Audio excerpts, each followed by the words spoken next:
Bonjour à toutes et tous en présentiel et puis en visio. Ça fait vraiment plaisir de susciter autant d'engouement et d'avoir tous ces journalistes. On voit que le cyclisme féminin est en train d'intéresser de plus en plus le grand public et aussi le côté sportif. C'était pas le cas il y a encore quelques années, donc voilà, c'est top. Ici, on va parler du championnat du monde et de ce parcours de Kigali et de l'environnement ici sur Kigali qui est assez particulier. Je laisserai Léa et Pauline aussi revenir là-dessus, sur plutôt le côté environnement et puis technique du circuit, leur ressenti.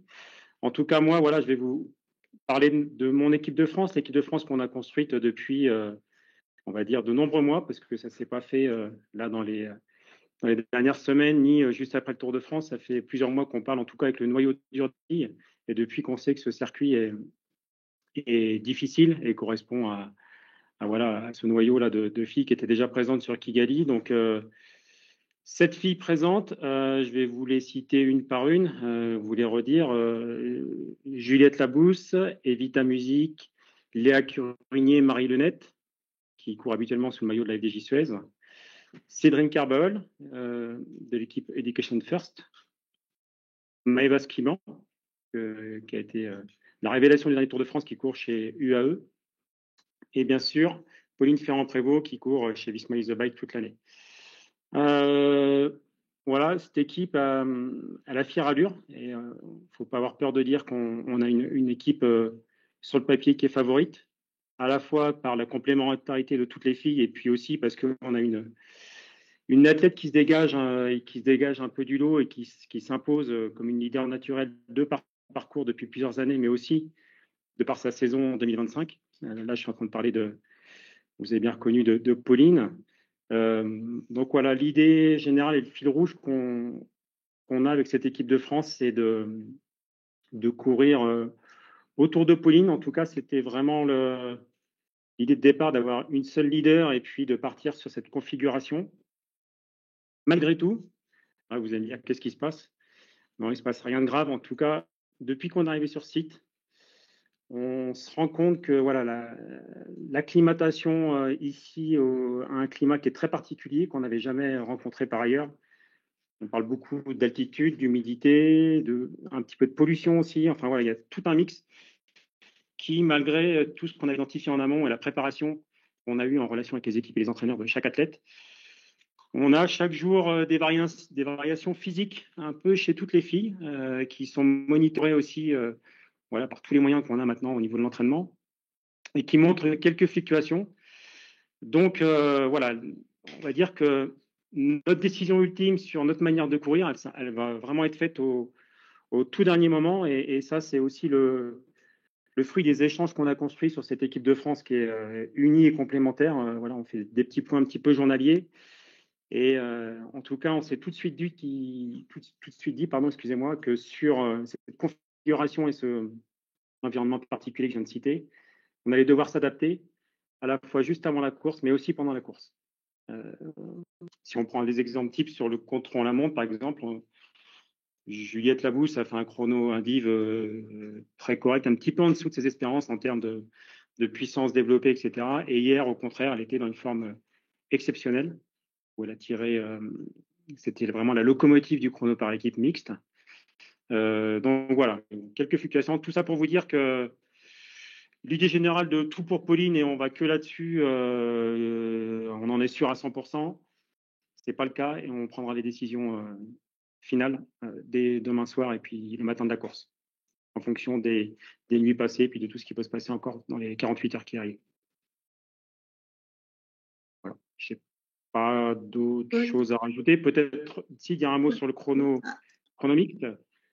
Hier, c'était. Alors, sur le coup, quand on a vu passer la ligne, on était très déçus. Parce que voilà, c'est 5 secondes d'un maillot de champion du monde pour les garçons et les filles, pour cette équipe mixte et pour tout le staff, parce que vraiment cette épreuve du chronomix par équipe, voilà, c'est vraiment les valeurs qu'on a ici en équipe de France, c'est-à-dire il n'y a pas d'équipe sclérosée, les hommes, les filles, les jeunes catégories, on travaille vraiment tous ensemble. Et du coup, ce chronomix, c'est un peu voilà, ça reflète bien tout ça. Donc voilà, sur le coup, c'est une déception, mais faut pas, ça a été vite oublié. Puis finalement, on a quand même une belle médaille d'argent. Il y a quelques années, on aurait signé de suite. Et puis, on voit qu'on se rapproche une fois de plus de la médaille d'or. On était à 7 secondes à Glasgow il y a 2 ans, et là, on a 5 secondes. Il n'y a pas eu d'erreur technique. Tout s'est bien déroulé. Donc, on a été battu par plus fort. Donc, on va continuer à travailler. Et puis, voilà, ça nous donne d'autant plus de rage et de conviction pour s'engager dans cette discipline et se dire qu'un jour, ce maillot, on va le ramener. Ouais. Voilà. Paul, est-ce que tu peux peut-être, avant les questions, dire un petit mot pour l'organisation du groupe Femmes Élite, pour celles qui basculent sur l'Europe, quand est-ce que vous partez, etc. Ça intéresse pas mal de journalistes qui vont aller au championnat d'Europe. Ouais, tout à fait. Et ça va s'organiser de manière très, très rapide, c'est-à-dire qu'on a 4 filles qui vont décoller le soir de la course en ligne, donc samedi soir. Donc Juliette, Cédrine, Marie et puis Maëva. C'est-à-dire que l'avion est à 20h samedi soir, et l'idée, c'est de rejoindre au plus vite la métropole et puis de se reconcentrer sur les championnats d'Europe, les chronos individuels et les chronos mixtes qui vont arriver dès le mercredi et le jeudi. Et puis le dimanche partiront Eva, Léa et Pauline. Voilà, on a scindé aussi le groupe en deux parce que voilà, une logistique assez importante samedi soir après la course, avec notamment voilà, tout le matériel, les vélos, etc. Donc pour aussi soulager tout le staff, parce qu'il y a encore une course très importante le dimanche, on a partagé le groupe en deux, avec priorité de retour en métropole pour les filles qui font le chrono, bien évidemment.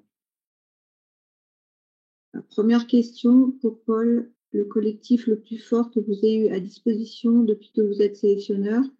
Une interrogation. Oui, sans équivoque, c'est sûr. C'est une certitude. On a voilà, des filles qui brillent au niveau international toute l'année dans des rôles différents pardon, pour chacune, mais voilà, collectivement, c'est l'équipe de France la plus forte qu'on ait eue depuis de nombreuses années.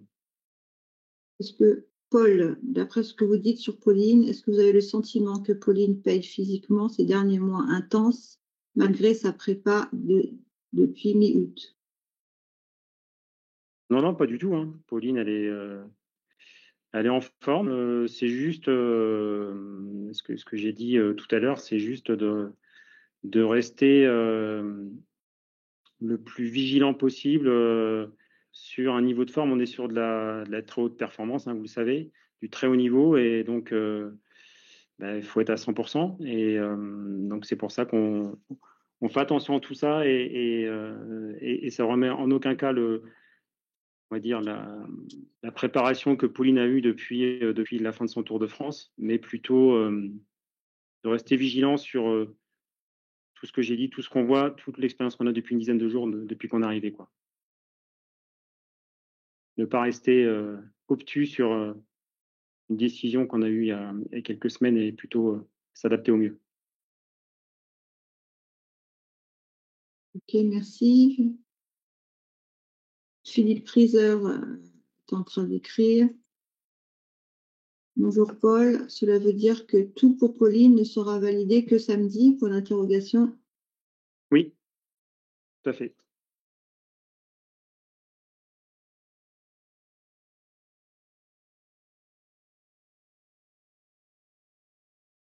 On a une autre question du journal L'équipe, Benoît Furic. Qui voyez-vous comme vos principaux adversaires sur ce mondial? Principal adversaire, moi, s'il faut en citer quelques-unes, il y en a une qui va nous faire très forte impression, et vous l'avez tous vu, c'est Marlène Rosser du côté suisse. Ensuite, voilà, on va retrouver un petit peu les mêmes. Hein. Longo Borghini, c'est un parcours qui va bien lui convenir aussi. Demi Vollering, bien entendu. Voilà, les 3-4 noms qu'on peut sortir. Yann Lippert, qui est aussi une fille très, très punchy et qui pourrait vraiment tirer son épingle du jeu, même si elle n'a pas pris le départ hier du chronomix parce qu'elle était un petit peu souffrante au niveau médical. Donc, mais voilà, Si je devrais sortir 4-5 noms, c'est ceux-là. Et puis Elie Chabet aussi, qui a démontré sur le dernier Tour de Romandie qu'elle était en forme. Mais il y a quelques semaines sont passées depuis, donc on verra ça samedi.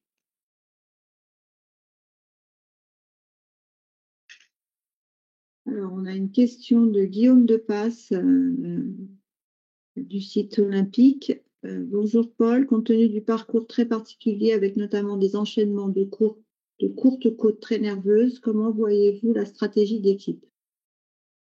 La stratégie d'équipe, je ne vais pas la dévoiler ici, hein, c'est quelque chose qu'on travaille avec les filles depuis le début de semaine. En tout cas, ce qui est sûr, c'est que ça se fera vraiment à la jambe. C'est un circuit qui est difficile. 160 km dans les conditions climatiques ici, avec 3350 mètres de dénivelé.